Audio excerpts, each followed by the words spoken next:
Oh shit, what's up guys? Welcome back to the Honest Tattooer podcast. And this week, we don't have a guest. Well, it's an off week. Exactly. So we're actually in Thanksgiving week. Yeah. Holiday. It's a holiday week, which I'm sure if you're at your shop this week, you've sensed the quietness. Well, you think it's any more quiet this week than it has been the last few weeks? Absolutely not. Yeah. Absolutely not. Which is kind of like, the dreaded idea of that every year winter is coming, man, and it's going to be slower than you were like a couple of months ago and stuff like that. Yeah, you got to go get ready for the White Walkers. Get ready for it. Well, let's rewind 10, 15 years ago. Mm-hmm. Maybe, I don't know, maybe this is different for me because I wasn't in the city. I remember around this time, maybe like another week or two, all the college kids would be home from school. Right. Uh-huh. So between them being home from school and then people starting to do like their holiday shopping, buying gift cards for people who want to get tattooed, like do that for Christmas gifts and all that. I actually remember this time of year being a little bit busier. When I worked in White Plains and Big Joe's, big college kind of like a lot of college kids live around there. And it would get a little busier with like the smaller college kid tats. Yeah. So it all depends on like what kind of work that you're doing, I think. It matters a lot. Just because I feel like there's times of the year, like the end of summer for me is usually one of the slowest times. Because like the dudes that are getting like all the big pieces that I'm usually working on and stuff like that, that's when they're like, I'm chilling for the summertime, dude. I already look pretty cool with this thing in progress. Right. I'm going to be out and about. And I already know that I'm going to be slow that time of the year. And then this kind of fall, and now we're getting close to winter. When does winter even actually officially start? December 21st, maybe? 19th or I think 21st. you're right. I think it's the 21st. Yeah, that sounds right. But it will usually start off a little slow because of the holidays, but then right after the holidays is like, we're back at it. Yeah. Everybody that's trying to get tattooed or there's been getting tattooed, and they're like, sweet, I don't have to spend money on my fucking kids anymore. For this, like in this past month, or like spending all this money on travel or whatever. And they're like, I'm ready to get back on my project, Yeah. And I think that's the biggest difference if you're working on projects with people that are ongoing and stuff like that, than if you're just hoping that a walk-in's going to show up to your shop that day. Yeah. But I feel like this winter is a very interesting winter coming up, just because like there's so many things happening with the economy, socially, I feel like everybody's acting a little, so I have no idea what to expect, bro, to be honest. I think that's the smartest thing. Don't expect anything. Don't expect anything at all. Be prepared for the worst. Yes. Save your pennies. Yes. Stop buying stupid shit. Stop buying stupid shit. I have a bad habit of buying stupid shit. It's such a bad habit. I've gotten much better. I have my Amazon account linked to my Venmo account, and my Venmo account is like, You're like, oh, this is for it's like money. not even existing. I don't even think about that, right? Oh, boy. And so I'll just buy stuff off of Amazon and not even think about it because it doesn't really affect like my actual checking account. Right. And so like I never even realized how much money I was spending on Amazon. And then one month I had it linked to my actual credit card for whatever reason. I forgot why I did that. There was like a certain purchase that I wanted to make sure I got them. Like my credit card so I get the points maybe. I don't even remember. But I forgot to switch it back. So for an entire month, until I got the bill, I had everything that I was buying on Amazon going to my credit card. And then I got the bill and I was like, holy what the fuck? Why am I spending so much stupid money on Amazon? Do you use what do you use to track your expenses? Do you use anything? Do you just watch your... No, I don't use anything to track my expenses. I have an app called SimplyWise. Yeah. And it's basically a receipt organizer. Okay. So I'll take photos of my receipts and then I'll dump it into there, and then it'll categorize it to, business expenses, food, shopping, like whatever, like all these different things. Cool. And then it's just easier for my taxes at the end of the year. That's good. But as far as tracking stuff, I don't really do anything with that. Okay. So I use an app. It's called Copilot, and Copilot is like a yearly fee. And basically you put all of your accounts. You put like all of your banking, checking accounts, your credit cards, everything's going onto this, and it's going to track everything. And then it's going to be able, you can put like everything in like expenses, in like, income, your subscriptions, even like even my investments accounts are on this. Like You have to manually enter all this, or does it kind of figure it out on your? after you put in a couple, then like it'll be like, yeah, you kind of have to log in each major thing on there because you're gonna have to connect it in the back end, right? Like putting in your username and password, and then it links it through like either like Stripe or something like that. Like I forget what it is, but then it also does like my investments accounts, like even like my 401k and like my IRA, and then also even my Robinhood account. So I see everything, including the price of my house. Like even that's there. So you can really get like a true, like, oh, that is what you kind of have. And it'll give you a number. Yeah. And it's like such a good way to see like where all your money's at and in every aspect. It's a real eye opener when you actually calculate how much money is going out the door every month. Oh yeah. It's a lot more than you really think. Yes. I remember having to do that when I was preparing for like my debt to income ratio for getting a mortgage and all that, and how much I need to save every month and how much I'm spending every month. And it was a lot more than I thought. After you start adding up like all your subscriptions and all of your bills and this and that, like I remember thinking it was like a couple of thousand less than what it really was. It's like an extra $3,000 more than what you think usually. Right. But I feel like being able to, and I'll get alerts. So anytime that I get money, anytime that money goes out of my account, that's like over a certain amount that I've put up, it'll send me an alert and be like, yo, this came out of this account. This much money came out. This was paid, all of these things. And then it'll show you like, let's say after 6 months, it'll give you like, this is what your average like cost of living is. And then for this month, it'll tell you like, you're actually behind, like you have an extra $300, $500. You have an extra $1,000 that you haven't spent from behind like last month. So it'll kind of give you a little bit of an incentive of like either spend a little less and save a little more, because it'll start giving you like the facts. Yeah. And I feel like if you don't track anything, that's when people don't, you have to track it.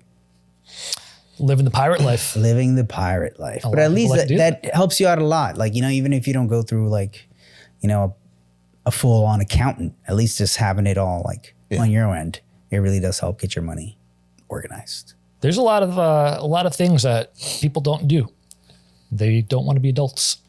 I think it's a combination of like, I've been there, like something as simple as like, I remember when I was in my kind of like mid 20s, I tried to get a car and I didn't get the car, like the car loan or whatever, because they were like, yeah, you have these like student loans, and student loans are one of those things that where you're like, I'll pay them, like, and then I was like, oh no, like this thing is just sitting there forever. And then all of a sudden I was like, I have to like just pay this off. Even though if I hate it, I'm going to pay this off. Yeah. And then I like for 2 years, it was just like $3,000, $4,000 until I just knocked them out, got them out. And it was like this weight just is lifted immediately off your body. Like whenever you have like a big debt that's just sitting there, dude, like by all means, guys, fucking push yourself to get rid of it.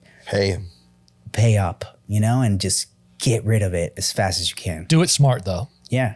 Because if you're sitting on a whole bunch of cash, you've got a loan that's maybe, let's say you've got $10,000 left on this loan and you don't want to pay the interest on it anymore and you just want to get rid of the loan.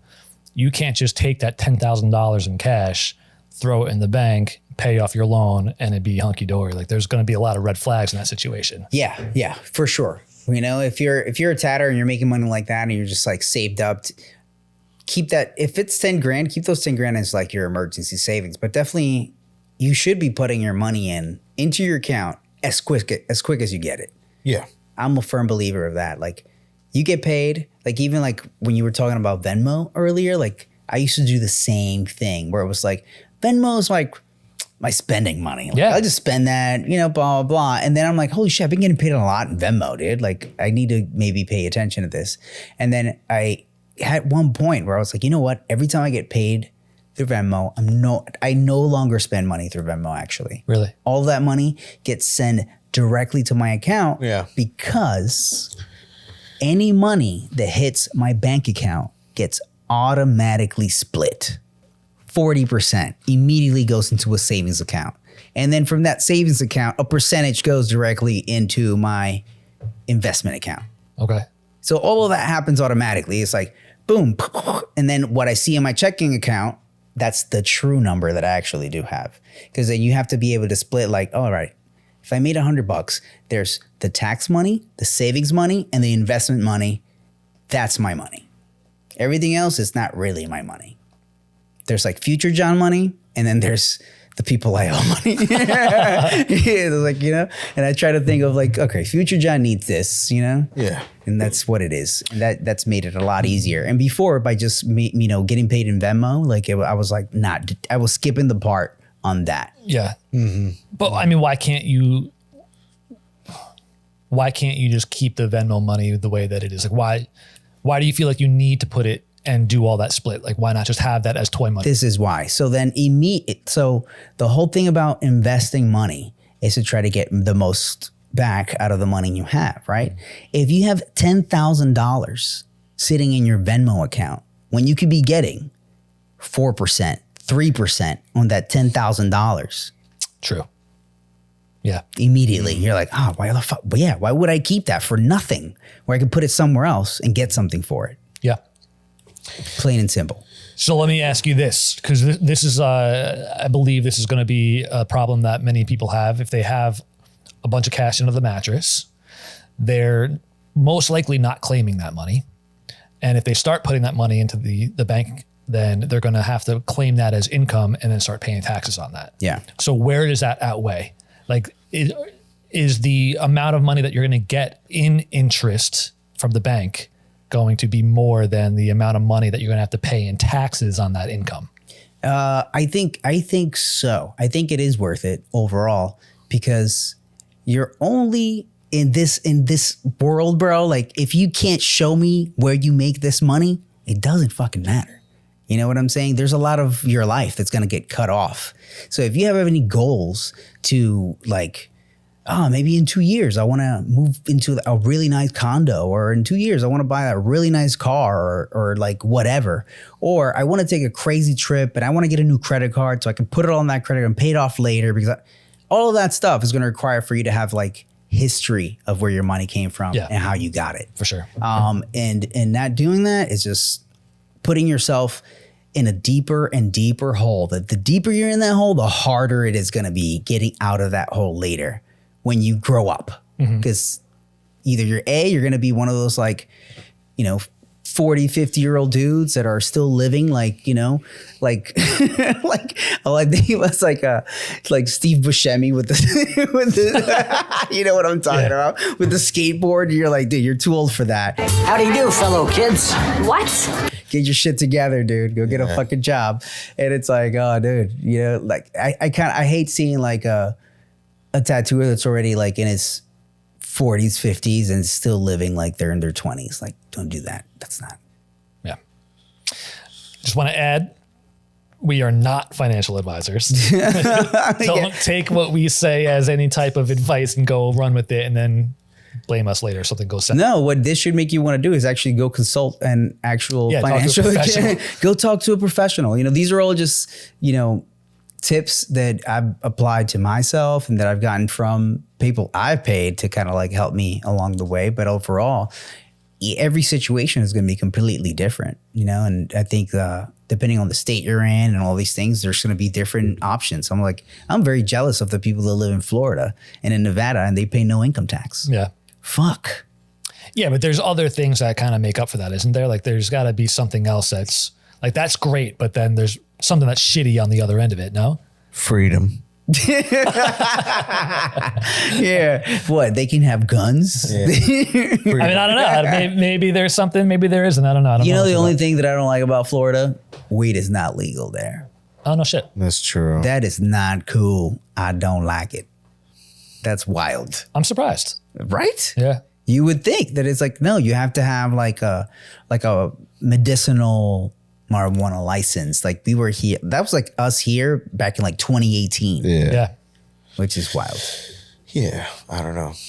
That's silly. DeSantis was making some claims that he wants to try to get rid of property taxes.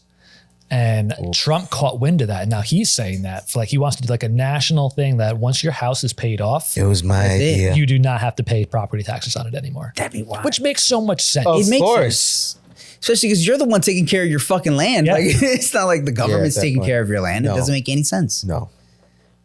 That's the worst. There's so many like elderly people who have their houses paid off, but they can't afford to live in their own home because they can't afford the taxes on it anymore. I know, that's so criminal. My mom's house, when she had to leave, she had to move out of her house because her taxes were like $24,000 a year. And that was with the STAR program that allowed her senior citizen system. Oh, yeah. Damn, dude. And you don't dictate what that tax is going to No. be.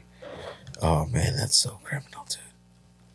It's not cool. It's like you bought your land, but it's really not yours. It's not yours. Oh, my goodness, dude. Wild times. Wild.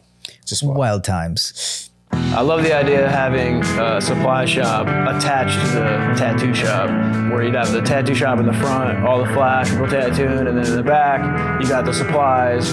Beyond having good quality stuff, which is obviously the most important thing, the second thing that stands out or what makes you different would be customer service. I just want to do right by the tattoo community because I'm part of the tattoo community. Steadfast Tattoo Supply is owned and operated by tattooers for tattooers. I started drawing on paper, guys.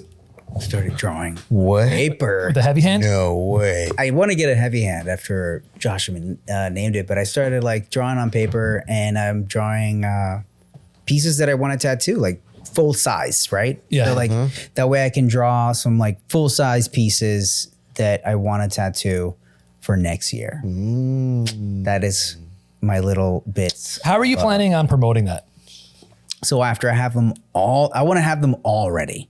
So I'm kind of using like the slow kind of holiday bits to kind of really focus on it and just kind of work on it and then have it all like done. Yeah. And this is the part that they're all gonna be flat priced. Ooh. Whoa. They're all gonna be And you're flat gonna priced. post the price with the Yep. drawing? Yeah. They're gonna be flat price, large scale pieces. Okay. What's the price range you're thinking? So like I'm thinking like so far like I have like the plan to do like at least 10 back pieces and then like a few either leg or sleeves. Okay. And I still haven't figured out like what's going to be the price. But there are going to be something where I'm like it'll be kind of a deal because you're committing to something that I want to and it'll be paid probably like I want it paid up front. Yeah. Damn. So you can get that way we can book all the sessions. Well, I mean, you could book all the sessions even if you don't pay up front. No. Yeah, you can't. That's how I do it. Yeah, but then like this is the thing, right? If I'm trying to complete like a piece within 5, let's say I want to do it within 5 sessions, that person needs to be committed to sit that session for at least those 4 or 5 hours that I'm demanding of them. Yeah. They can't just be like, oh, but today I just feel like doing like 2 hours. Oh, I So, like, partied yesterday. I don't feel good. exactly. It's going to be, that's why it's like heavy commitment on both ends. Yeah. But why can't you do that anyway? Because this is the way that I do it. I take a $300 deposit up front, book everybody's appointment 1 month out past the other one. And it's no different. They're going to come in, they're going to do their 4, 5, 6 hours, whatever it is. And then if they tap out, then you're still charging them for the day rate. Well, that's what I'm saying. But That's what I'm saying. I'm not charging them for a day rate. I'm charging them for the tattoo. Not for per Yeah, okay. session, I see not where you're per coming rate. from. I'm charging them for the tattoo. I'm like, hey, dude, I'll charge you for this piece this much. Now I'll break that piece into 5 sessions. You need to be 100% on those 5 sessions. That's all I'm asking for. So is there a penalty if they bail, if they're like, oh, I'm just not feeling it. I'm 2 Yes. hours. Yes, there will have to be a penalty. Okay. If you're like, then I'll have to like add on to it. Is there going to be an incentive to pay up front? But if they don't want, Yeah, it'll be much cheaper. That's what I'm saying. It'll be much cheaper. but I'm saying like, will you offer, if you don't want to pay it up front, we'll do. Oh yeah, we day can do rate my or- regular rate. Yeah, if you don't want to do it like the upfront rate, like this is the flat price, then we can do it on my regular rate, and that's fine. Then we can go piece by piece. smart. Yeah. Because like there's been many times like I'll tattoo somebody and like I'm like, oh man, I got like this could be 5 sessions or it could be 3. But if we do 3, it's gonna be like marathon days with this Yeah. person. And if I'm into the project, I have no problems with it. Like I'm actually super excited to be like, going. But I like today, my dude was fucking dying, and I was like, He sat for a while though, no? He did. yeah, he did, but he was dying, and he told me today, he's like, bro, I thought you were gonna say like, oh, let's call it for another session. I was hoping you would, but you didn't. So, Man, poor guy. so I just go with it. I'm like, good, dude. I was like, no, I wanted you to fucking battle through it, because we all reach those points in like a tattoo where you're like, this could be another session, but we're like right there. Yeah. Just run to the finish line, dude. Because you and I started probably around the same time today. I know that I did 4 hours today. You went longer than I did. I started around like 2. That's Yeah. when I saw the time start. Yeah. It's like 2 o'clock. I probably started like quarter after. Yeah. So you did what, like 5 hours? Like 5 hours. Yeah. And That's a good day. yeah, that's a good day. And like, especially like the spots where I hit him up was like all shitty, like all the way to the back of the arm, like by the armpits, like all that kind of shit sucks. And then all the very, very top of the shoulder, that shit's so bony. I hate it. Yeah. You think you're going to have to do a second session on it? Or A fourth touch-up session? touch-up session. We'll see. I mean, like the things that I layered from his session before, like I went back on him today. So I kind of did some of that already. Okay. But I don't know. To me, like almost every tattoo, sometimes like I just want to see them all to make sure that they don't need like another 30 minutes. Sometimes that's all a tattoo needs to make it like as solid as fuck as ever, Especially when you're tattooing on an elbow or a ditch. Yeah. And those are the parts that I'm kind of concerned about. I want to get someone on the show who does black. Just black. Just black, right? Just Blackouts. Just blackouts. Just What do we know? blackouts. We gotta know some people. You know what? I think we should reach out to Hood. Yeah. Who's that? The blackout, king. guy. Blackout God. with the E. After. Yeah, Hoodie. Yeah. I'm not familiar with him. Does he just do like blackout sleeves, or he does design work with it too? He's done some designs, but mostly it's about just like a solid blackout. Yeah, it's about that. All right. Yeah. Really, really well done. He was like, people were doing this before, but I feel like he got that ball rolling with this like hard, where people were like, whoa, look at this. And his shit just heals buttery smooth, right? It feels buttery. Yeah. One pass? Think so. I think so. I don't get it. I don't get it. I've been trying to introduce more black work into my designs lately, but more like geometric shit and stuff to flow with the body. And I've been studying what other people are doing, and I've been trying to do without outlining it in black first, just kind of like gray lining it. That way, if there is a little wobble in it, I can clean it up with my shading. Right. It takes so much extra time to do that though, Of course. because now I'm technically outlining it twice. If you think about it, like I'm doing my first gray pass, and then I'm trying to get as close as I can up to the line with my mag, but then I clean it up again with a liner to get the edges like super clean. Crisp. Yeah. It's taken a long time, and I'm not getting it perfectly black the first time. So then I have to do it over again. That's why I want to get someone on here to like spill their secrets. Spill this beans. Let me watch you do this. The time that I did a blackout like that, I lined it like what you're saying, like with a 3-liner, like super fine, like that way I could shade right up against it. But then I used like a round shader, and I went super tight Yeah. at that edge and just got it super crispy. But the Yeah. part before that, I just used a really big mag and just freaking just Yeah. run it over and over and over. And like, if you're moving your hand, like not too fast, and just let the needle do the work. It sounds simple, doesn't it? Let the needle Been do the tattooing work. 20 years. I can't figure it out. You're like, God damn, this giant black fields. Like, yeah, Always let the learning. needle do the work. And I think like doing something that really helped me a lot was doing like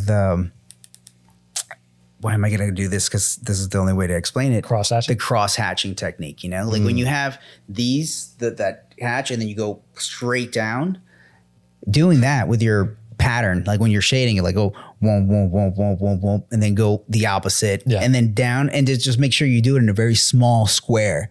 You're going to get the most solid, most saturated looking black you've ever seen. Yeah.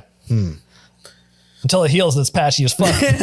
Nah, I promise, bro. It'll be so solid because like when I was able to do it with a really, really light gray, that's when I was like, if you can do that with like the washiest of gray and it looks super smooth, trust me, it'll happen with black. Because now you can actually be like, and just pump it in there. One of the lessons that was taught to me, actually, it's not even a lesson, it's just something to think about. When I was an apprentice, one of the guys who was teaching me, he was saying, if you can't get solid black, which is a concentrated pigment, to be solid and not have any holidays in it, how do you expect a diluted gray, which has a lot of water and like the black's kind of just dispersed all around? How do you expect that to be solid? That shit's way harder, dude. Yeah. Oh, man. That's what, like when I see, I mean, the first time that we saw, you remember like that chin tattoo where you just saw that lightest of grays, just like large field of gray. Dude. Even too. Tattooers know that's one of the hardest things to do. It's so ever. It's just so hard. Insane. Yeah, large fields of light gray for sure. Am I mistaken, or is he doing that all with a 3-liner? He's doing it with a 3-liner, I think. I've seen him do both kind of techniques where like sometimes you see dots and sometimes it just looks like butter smooth. And I'm like, man, there's not even a dot in there, dude. It's fucking wild. Chan, we want you on the show. You know what though? I know you're in Asia, but I just saw a video of him wiping a tattoo barehanded. Oh yeah, it was sick. oh dude, it was sick. I got triggered. Like, I was like, hey man. I was like hey man, masterful work, but come on, man. I'm like, not a great. I was like, I left the comment. I was like, not a good example. Sick tat, like, not a good look. I was like, not a good look, my guy. Not a good look. Are the rules different over there? I don't understand. Of course they are, dude. Yeah, for sure. Yes, they are, dude. They smoke while they're tattooing. Yeah. In China still. It's pretty sick. Taking a drag. Keep tattooing. With the cigarette in your mouth. You know, with a long ash probably. Oh, dude, just hanging there? Yeah, just a long ash. Oh, dude, so badass. I mean, hey, they're keeping it real. But yeah, not a great example. Not a great example. But you know what? Chan, shout out Chan. Hey, listen, no hard feelings. Your technique, masterful. Maybe it's his hands were clean. But dude, it was just a glove. Just a glove. That's all you needed. Just a glove. Yeah, like a glove. Okay, so let's say you can get a tattoo by your favorite tattooer of all time, but he says, "Oh, but I ain't using no gloves." You'll pass? Pass. I'll take it. I'm doing it. Favorite tattooer? Of all time. That means he has a lot of trust in me. Your favorite tattooer of all time? He's like, yeah. Well, no. Yeah, he trusts you. He's like, yeah, that's fine. He's no gloves. Yeah, I'll probably do it. Dude, I'm doing it, dude. I'm not even thinking about it twice. I'm like, yeah, absolutely, dude. Just no business meetings. Like, I'm doing this. Yeah. Fuck it. It's funny. It's like, if you would have asked me the same question, like, 10 years ago, I'd be like, oh, no, man. Now I'm just like, whatever, dude. Whatever, eh? Pass me that bottle, eh? Yeah, I mean, that guy, dude. I don't know, man. The older I get, the more I'm like, man, I got that many years, dude. I lived a lot. Like, what's 5 less? Yeah, what? No, on some bullshit or not on some dark shit, dude. But I'm like, bro, I'm fucking 42 years old. Do you know how many, like... You're halfway. Dude, I would say I'm 3/4. Oh, man. I know, dude. I'd say I'm 3/4, dude. That's sad. No. Yes, You can still be 80-something lifting at the gym, bro. Absolutely. But I also could be 66 and dead. Oh, that's true. You could be 43 and dead. Exactly. Yeah, you could be that's true. 43 and dead. But I'm saying like on some like real shit, like I've talked to a few people and I'm like, oh yeah, my dad died when he was like 59, And I've known of like a lot of famous people, like people that were well off and they were like, oh dude, this dude just died at 67, Damn. 68. Because like, I don't know why, just dudes, we just leave early. I think it's a matter of like, It's hard to kind of pinpoint that though. Look at it and you can look the facts. No, Yeah, like men overall die a little bit younger than. I don't doubt that. But what I'm saying is that like the people that you're talking about, maybe did they have an accident? Were they unhealthy? Were they? Most of the situations is either cancers or like heart attacks and things like that. Most dudes, some kind of like cancer or heart attack, which is wild. Yeah. Yeah. I mean, fucking, why am I blanking out? Black Panther, man. I know. The guy who played Black Panther. Yes, dude. That's true. He died from cancer. From cancer. Looks fucking great. Yeah. And then Just next year. gone. Next year. Yeah. Virgil Abloh, That's right. the designer, the fashion designer. That's right. He looked great. He worked right up until where he passed away. He was like, yeah, he was hiding it for like a year because they told him like it's terminal. And he was like, fuck, I'm gonna just work really hard for the next year and try to leave my legacy in there. Yeah. So all that shit like really does put into perspective of like, oh man, Sheesh, bro. hug your loved ones, spend Christmases with your fucking kids and do shit with them and like enjoy the slow moments because life goes fast. Yeah. Life does go fucking fast. So like enjoy these holidays with people. You really don't know how many you have in life, It's true. you know? So it's like enjoy Yeah. these times that we have. Even those friends you consider family, Absolutely, bro. you know, spend time with them. Yeah. Everybody's going through shit. So like having people around, you know what I mean, helps like numb a lot of people's problems. Absolutely, man. And like, you know, like you were saying, like those moments that you spend like with your grandma and your family, you know what I'm saying? Like those are the moments that you're like, oh man, this is like, and Yeah. then your grandma's gone and you're like, it's not exactly the same as it was. So it's like all those moments are just very special. So it's like, fuck, enjoy it to slow it down. You guys enjoy the slow moments, appreciate them. And that's one thing that, you know, we're in Thanksgiving week. And I wanted to say, I am so thankful for these guys, Yeah. for having you guys as my friends and for having you guys with us every week, because it's really, you know, it's made something that we've done now for about 2 years straight, More. in more than 2 years. Yeah. Actually, Wow. this episode is 151. So that's 3. That's 3 years. That's 3 years. Holy shit. Yeah. What? And Yeah. doing this, it's brought us so many friends, so many people that we've met, you know, like that I don't think we would have met otherwise. No, absolutely not. You know, so like it's really been, you know, like a great time, and it's been a blessing to do this with you guys, and I cherish it. I want man. to tell you guys that. Likewise. Likewise. Oh yeah, I thought about that just a couple of days ago. I was like, damn man, like it's pretty sweet, dude. I get to just still just be a tatter in Yeah. this day and age. I bro. know. Like, I know. That's why I'm. it's like shit, dude. This so is pretty thankful. sweet, you know. Like Yeah. at the end of the day, like growing up in Dominican Republic, this was never on my radar of even an existence Yeah. that Right. you could ever do, you know. So to be able to do this for 20 years now, it's wild. Yeah. Yeah. It's an anomaly. If you could imagine what your life would have been 20 years ago, do you think where you're at right now is what you kind of envisioned? Not at all. Not at all, right? Not at all. It's funny because like when I told this story recently to Gerard. Is it Gerard? Or, no, Roderick. Yeah. We were talking, I was like, dude, I saw my life as a fucking gypsy tatter with no kids, bunch of tats, living out of like whatever, dude. I was like, I want to just have a free life. A life of no responsibilities and of just living on the road, and I'm like tattooing will allow that, of just like I can sleep on a couch, I can sleep on a beach, I can do whatever. I can do whatever I want. That was like the dream to me.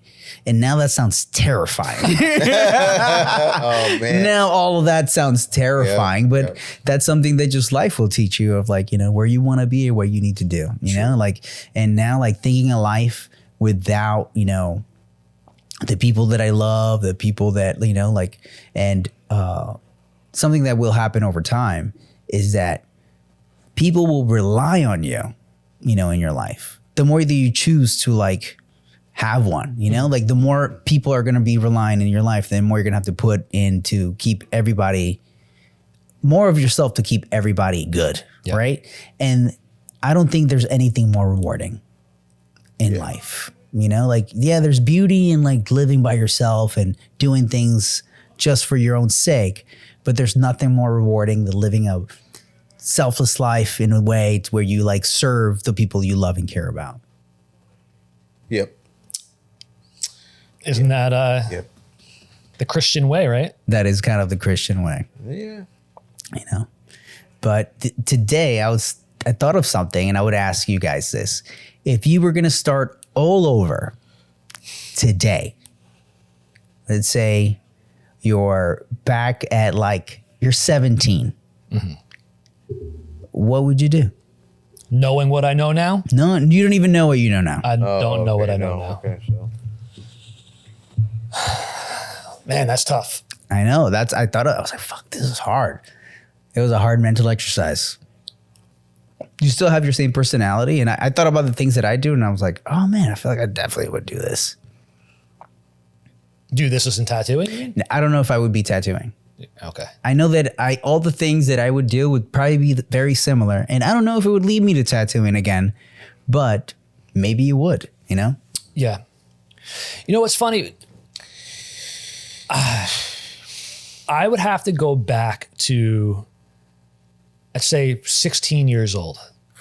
I was dating a girl who was 18 at the time. Maybe she was 17. But she already had a couple of tattoos that she went down to Jersey with her family to get. And I remember seeing her tattoos and thinking like, wow, you're a pretty cool chick. Like you're in high school, you have some tattoos. These are awesome. And I was the artsy fartsy kid. I bought a bunch of pens that were designed to draw on skin, and I would like draw over her tattoos and add on to them. And then I would draw like extra stuff on me, and then other friends would start seeing them and they'd ask me to draw their designs on them. And it kind of snowballed into thinking that this is a cool thing, and let's try to do this for real with real tattoos. Yeah. But it never dawned on me to have it as a profession. Yeah. I would just kind of fuck around with my friends. So it actually makes me wonder, had I never dated that girl, would this ever even happen? ever happen at all? Yeah. So interesting. Crazy. Just one little thing. Right? Butterfly effect shit, right? Exactly. So wild. So I guess if I want to go back a couple of minutes, I'm going to be thankful for Jen for introducing me to the life of cool tattoos. The life of tats, man. Like when I went to go get, not my first tattoo, but when I went to go get a tattoo when I was living in New York, the first shop that I went was closed. And then the second shop that I went to, that was the place where I ended up apprenticing and becoming friends with those people. If the first place would have been open, maybe I would have got tattooed, but maybe I would have never formed a bond with the person as I did with the guys in that other shop. Yeah. Because the place, as we know, like the people make the place 100%, you know? So it's like those dudes were just so cool and so rad, and the vibe was so right that I was like, oh man, this is so cool. I want to keep getting tattooed, you know? It wasn't, because sometimes you could just go somewhere else. Just like I got tattooed maybe like 3 or 4 times before. And every time it was just like, blah, blah, blah, here's your tat, boom, thanks, bye. I never like hung out or like got to experience more of like what it felt like to be in a tattoo shop with like some cool dudes that like, if it would have been for that, I don't know if I would have ever tattooed. I got a similar situation. I was getting tattooed by a guy that he hated tattooing, and he expressed this verbally over and over again. That that's funny. He hated tattooing. He was only doing it because he couldn't really make money as an artist otherwise. Yeah. He was, I think I mentioned it before. He did like pastel and charcoal draw, like portraits. And that was his passion. But I mean, other than having some artwork in the gallery and maybe selling some here and there, he wasn't really able to make a whole bunch of money. He had a wife and kid, and he needed to make money. So tattooing was his way to like have almost like a stable income. Yeah. But he would say it all the time. He's like, I fucking hate this. I can't wait till I don't have to do this anymore. Meanwhile, I'm in the chair getting tattooed. I'm like, great. Yeah, like, sick, dude. Great. But I asked him a couple of times about like maybe apprenticing under him or apprenticing under the guy who owned the shop. And he was like, shh. He's like, don't say that. He's like, if the owner hears you talking about it, he's going to get super pissed. Like, just shh. And like he would under his breath be like, hey, like while I'm getting tattooed by him, like listen to this, just make a mental note of what this sounds like. He wouldn't really explain much, be like, all right, this is what a liner sounds like. This is what a shader sounds like. Oh shit. I'm like, all right, I don't know what to do with this information. So That's hilarious. needless to say, I didn't get an apprenticeship at that shop. And I went at another shop and the guy was cool and he let me in. But like what you're saying, I wonder if I was at that shop with a guy who hates tattooing and a guy who doesn't want to teach anyone how to tattoo, how long would I have lasted if I actually landed an apprenticeship? For sure. And we'd Right. be here now. Yeah. All those things, man. It's just been wherever your life is at, you know, it's always been like a crazy sequence of events. Some of them you had control of, some of them you didn't. But hopefully it brought you somewhere where you've learned from your mistakes and you've learned from your wins, and hopefully you're in a better place. Yeah, man. If there's one thing to take from this, it's things happen for a reason. Yeah. Oh yeah, Absolutely. Sure. Absolutely. every time. Well, guys, Yeah. I think that's a perfect way to end it. You know what? It does sound like a perfect way. I know. But I think we should keep going just for a couple of more minutes because I'm looking at the clock and I want to say that we really started talking tattoo talk around like 20 minutes in. Oh, that's okay. All the I think Thanksgiving that's stuff. okay, guys. I feel like we're talking, you know, if you're an avid listener, I feel like we give you tattoo talk every week. And I feel like if Yeah, tattoo talk only goes so far, because what makes you a great tattooer is who you are as a fucking person. And if you're a fucking slacker, if you're a fucking half-asser, dude, you're always going to be a half-asser, shitty tattooer, dude. You know, and if you take your life, you know, not seriously, and you're not really pushing yourself and not trying to be a better person than you were yesterday, you're going to be the same kind of fucking tattooer, dude. facts. So fucking, I hope you guys are taking bits of the things that we share, not only about tattooing, but about life. Because none of us are spring chickens up here, you know? No, We've lived for a while and we've made good decisions and bad decisions. And we're vulnerable enough to share them with you, like both our wins and our losses, no matter what it is, you know? And I think like everybody that comes on the show is willing to share their wisdom. And I feel like wisdom is learned through life experience. And you're only going to get that to either A, listening to these old folks, which most people don't want to listen to, you know, and it's keep your ears and eyes open, and hopefully we can all gain some knowledge from all of this. Well said. That's it. absolutely. All right. That was wonderful. Gabe's to have a sleep over here. That was exquisite. All right. Even though I feel like this has been a chill episode, Yeah. Yeah, we deserve to do it, or they deserve to have an after show. So Hell yeah. You guys do deserve an after show. let's do the after show. Thank you guys so much for supporting us, and make sure that you stick around for the after show if you're a Patreon supporter. And if you want to support us on the Patreon, make sure that you go to patreon.com/honest tattooer. There are a couple of tiers that you can choose from, and then you can decide how you want to support the show. Every paid level will get the after show. The free members do not get squat. So just keep that in mind. Free members. All right, guys, we love y'all. Hope you have a great holiday, and we'll see you next time. Peace. Peace.